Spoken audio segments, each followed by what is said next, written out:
this issue of being nice, right? And I don't want to say there's nothing wrong with being yourself, because a lot of guys are being themselves, right? But the problem is, you think that it goes back to that whole thing of having game and playing games, right?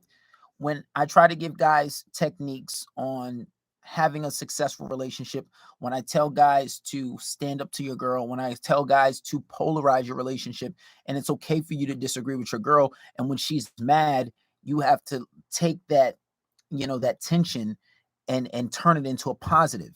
Most guys can't handle tension. So for example, if your girl, she gets upset and she doesn't want to talk to you, or she's ignoring you for a few hours, or maybe a day, or maybe 2 days, but the problem is you panic and you give in first. You blow up her phone, you do all this stuff, and you can't stay solid.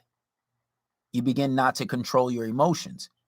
And then when I tell guys a solution, their thing is, oh, bro, like, but I don't want to play games. Like, I shouldn't have to play games. This is ridiculous.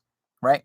But the problem is, these guys who think that playing games is the same thing as having game, until you accept that difference, you'll never have freedom in your relationship. Your relationship will never be okay. Because when you understand that taking space, being on your purpose, not allowing her to take advantage, not allowing her to disrespect you, right? You showing vulnerabilities, knowing she's going to take an advantage of it. If you don't think that that's going to happen, if you don't think that a female's ever going to test you, and you think I should just always allow to be myself, and think that, oh, she's never going to test me, she's never going to pull back, she's never going to see test my limits, she's never going to see what she can get away with. This is female nature. Girls do this shit unconsciously. They do this shit subconsciously. And if you think that she's never going to do that, that's the problem. Guys think that they can just go in a relationship and have no techniques. Having game is more like a skill, right? It's like your ability to make a girl fall in love, your ability to make a girl like you even more, your ability to make a girl miss you, right? But see, the problem is when guys go into relationships and they think that, oh, I'm just going to speak to her every day, call her every day, and everything's going to be perfect forever.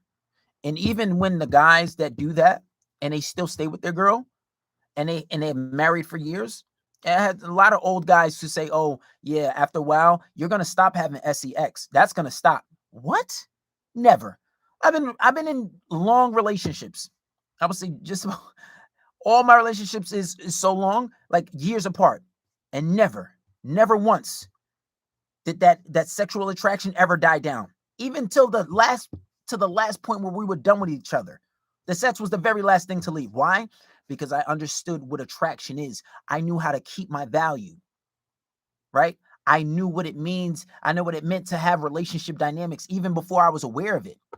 The sexual attraction never died. But the problem is when you give into this narrative of happy wife, happy life, and you don't know what game is, and you think that you can just be in a relationship and be yourself, and you allow yourself to be manipulated, you allow yourself to be tested, you never stand up for yourself, right?